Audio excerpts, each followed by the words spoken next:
Hello. Let's give it up for the filmmakers. Let's get Nastasya out.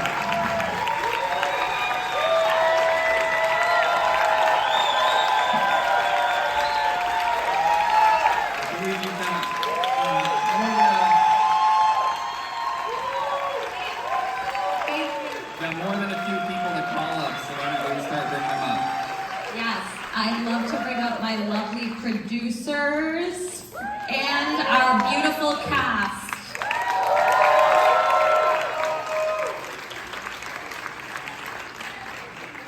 As everyone's making it to the stage, I'll just kick things off. Like, what's going through your mind right now? How are you feeling? Wow, I'm just having the time of my life. Thank you for being such a generous audience. It was just the dream to see it with a crowd, so I'm just thrilled and I had fun. I hope you all did too. It played really, really well. One of the things that I like to do is watch because it's been a couple months since I've seen it, is watch the films from backstage to kind of remember where things were, and I forget certain laughs, and it played so huge. It was great. Here, you guys all come to the light. No one cares about me. You guys get up here.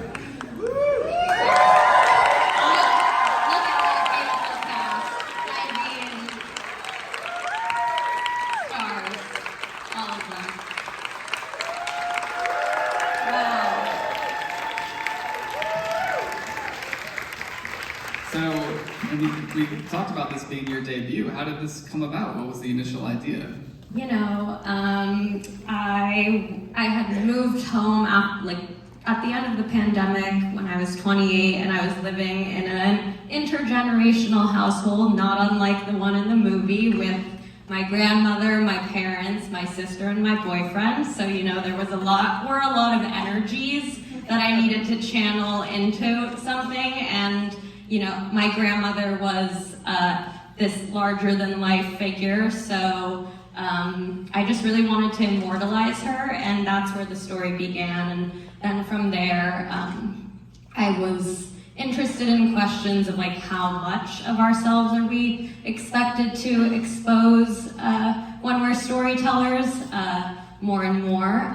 So that's where the reality TV metaphor and vehicle, you know, after years of working on the script, that clicked, and then the world expanded, and we were able to incorporate all these beautiful people who added a whole other element, like beyond the Russian immigrant family, and it was just so fun, and I think leaning on the comedy to tell the story was absolutely felt right, and we just had a lot of fun doing it. Right, I mean, you've got a great producing team. How did the producers come on board? So, my bestie and sister, Tess Cohen, shout out to Tess. She read the first draft of this script like 5 years ago and has been braving it through all the drafts since, and we don't like to take no for an answer, so she just really killed it, and she helped me develop it, and then Camila and Rachel joined the team and really responded to, I think, a lot of the themes in the story. If you want to speak to that, I don't know if this is when I pass it off. I received the script in my DMs, actually, or a friend reached out over DMs, and he was like, I have a really talented friend who wrote a beautiful script, and I think you'd love it. And I wasn't even that close with him, and I'm so glad I read that script and watched that amazing sizzle that Nastasya made, because it was just so funny and poignant, and it had this it was obvious that Nast was a woman with a vision, and I really respected that. So that's what brought me and Rachel on. And Anna was also an EP for about a year before I came on too. So we've got a lot of women supporting this movie. A lot of women. And Saba Zerehi as well, the woman who does the numbers and more. And the cast is just incredible. And it's also got an ambitious ensemble for a first-time film. And I'm curious, what's it like bringing together where there's certain roles that you once you knew who was in it, it kind of unlocked other parts of the picture? Absolutely. I mean, Anna Baryshnikov was the first piece of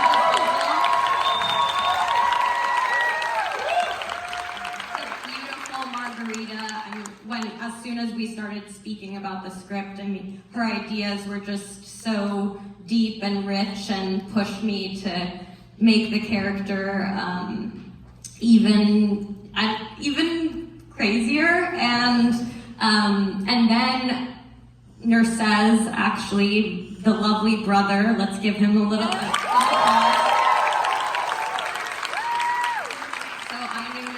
even before I knew Anna, and he was really just, when you're making a first film, you just have to convince yourself you're gonna do it, even though everyone's like, that's gonna be really hard at every point. And Nerses always believed in me, and he was just such a compelling person. I knew I needed to write him a role, and then Galina, Jovovich.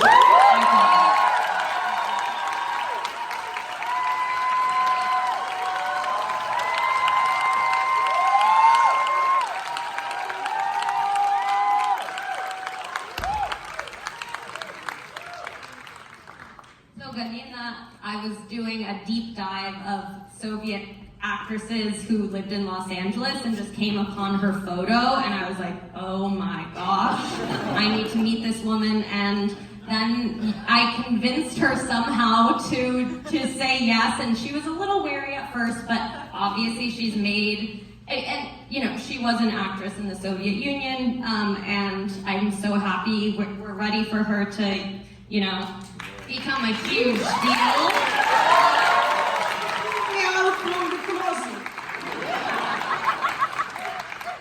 And Mark, of course, it was so important to me to also have a Russian speaking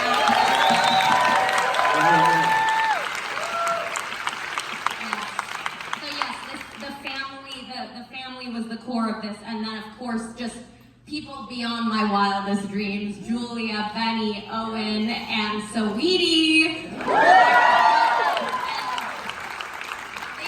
They just have a great sense of humor, so we're willing to make fun of our industries and everything in between. We'll go to audience questions in a little bit, so start thinking, but I'm kind of curious for the cast, like what were your first conversations like? What drew you to the character? Yeah. I was having dinner with our friend Russell Kahn, who's here today. And I said that I was really looking for a lead, which feels embarrassing to say out loud. I was like, I want to be number one. And I was willing to take anyone who would let me do that. And he said, I just read this script that I think is so beautiful from someone I believe in so deeply. And he sent me a very early draft, and within 3 pages, I was desperate to do it. And I have to say, I'm just very emotional right now because I'm so proud of you, Nastasya.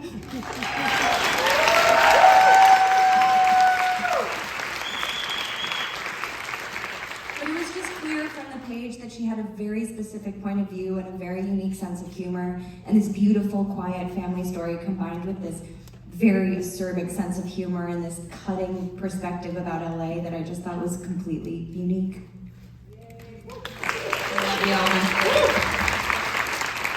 What about you, Julie? You got a mic. What drew you to this? What were your first combos like? Well, actually, Nastasya came to a book talk that I had in LA and found her way backstage somehow into the green room and was like, basically just like, you're gonna do it, right? And I was like, yeah, of course.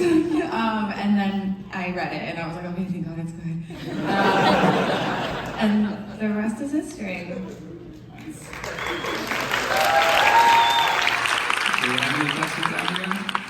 Oh, here we go. So, when did you specifically choose fashion? There's so many reality shows that happen. What specifically about fashion did you need to pick? What specifically about fashion made you want to pick it to serve for this? So my amazing, inspiring sister is a fashion designer. So she's my older sister. She's in the audience, and she was starting her LA-based label Mimchick at the time, and she was just, you know, the best resource. And I think fashion is inherently cinematic, but I came to see it as just a mode of self-expression. I mean, I feel Julia's style is so indicative of that. Like, you can just be someone new every day, and I thought that was a powerful storytelling tool to watch a character's evolution and see how Margarita is so covered up and not comfortable with herself in the beginning, and then you watch her hone in on her, her story, her shame, her truth. So, and fashion movies are amazing, and the costume designers were so wonderful and just took what was on the page and ran with it. Here we go. Yeah, you. Okay. Hello. Wonderful story. And to sort of piggyback off of the point of how important fashion is to this film, I loved the amount of different micro aesthetics that were sort of used in this film, between coquette and sort of the minimalistic indie sleeves. And the first thing I thought of whenever I saw Margarita's look was, I am so excited for the maximalist, whimsical outfits that are going to trend when this comes out. Yes. I was wondering if you could sort of talk about the conversation that you had with your costume designer and what led to that sort of whimsical, colorful look for Margarita, and also the other aesthetics too. What are the conversations you had with your costume designer and that led to the looks? Yeah, I think I was always really inspired by Soviet kitsch, wanting to play with that and all the patterns and the colors, and I thought I was a minimalist a few years ago, I guess, but I'm not at all. And so Margarita, as she says, you can be going to the ballet at 5:15, and then at 5:10 you're milking a cow.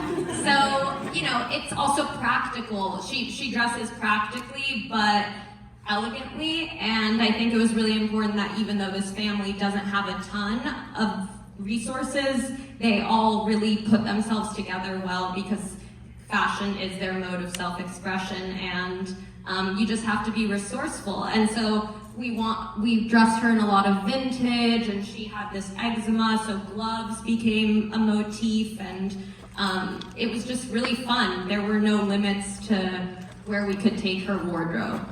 And it was very personal. I'm wearing Nastasya's clothes in the movie, I'm wearing her grandmother's clothes in the movie, I'm wearing her sister's shoes, her best friend's dress.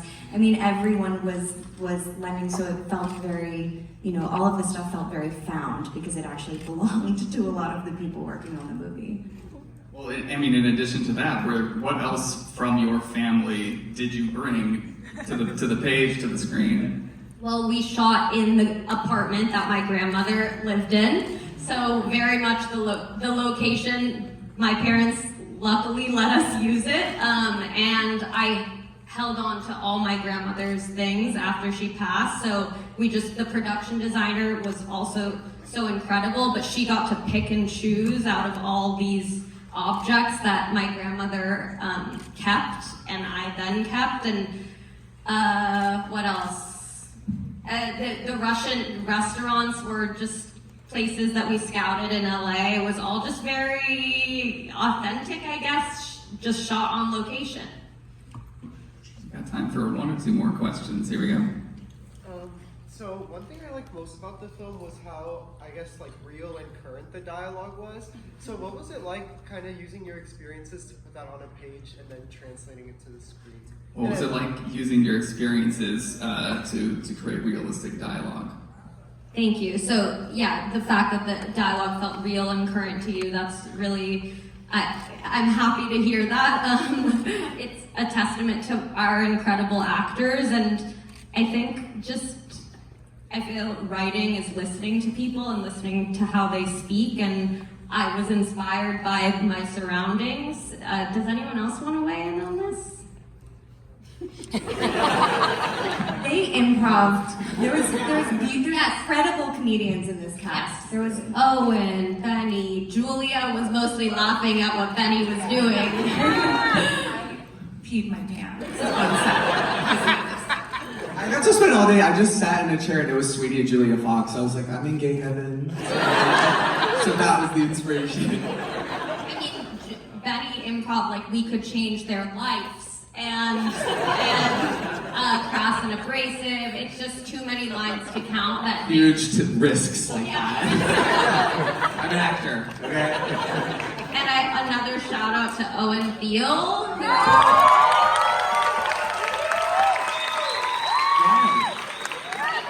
You're shy and humble, but you know, It was all you. It was all you. We were very lucky to get such an unbelievable script that it was really fun to improv off of, but your lines were just brilliant. So you should take the credit. One final question, if not, I'm gonna take it. All right, here we go. This is a flash question for everyone. What is your favorite reality TV show? Drag Race. What is your favorite reality show? Easy. Okay. Most expressive. Drag Race for you. I'm gonna say The Hype on Max because it really inspired a lot of this. I like what they did. You told me to watch it. I did. I have my actors do their research. Love is Blind. Yeah. Yeah, I love the international ones too. This one's an oldie but goodie, either the Anna Nicole Smith Show or Pretty Wild.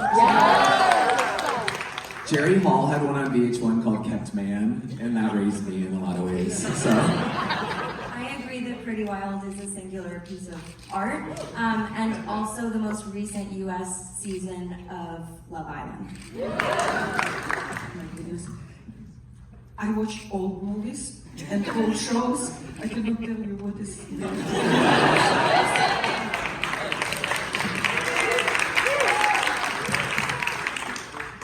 I love Are You the One? It's insanely amazing. I'm with my mom. Probably The Simple Life. Yes, that's a good answer. And maybe Traders too. Sorry. Married at First Sight. Kind of a deep cut, but Bret Michaels' Rock of Love. There's only one answer to this question. The Real Housewives franchise. I've seen almost every episode, and it is out. Which one? I'm gonna go with New York City as number 1, followed by Beverly Hills in 2, and Salt Lake in 3. Well, unfortunately, we're out of time, but give it up.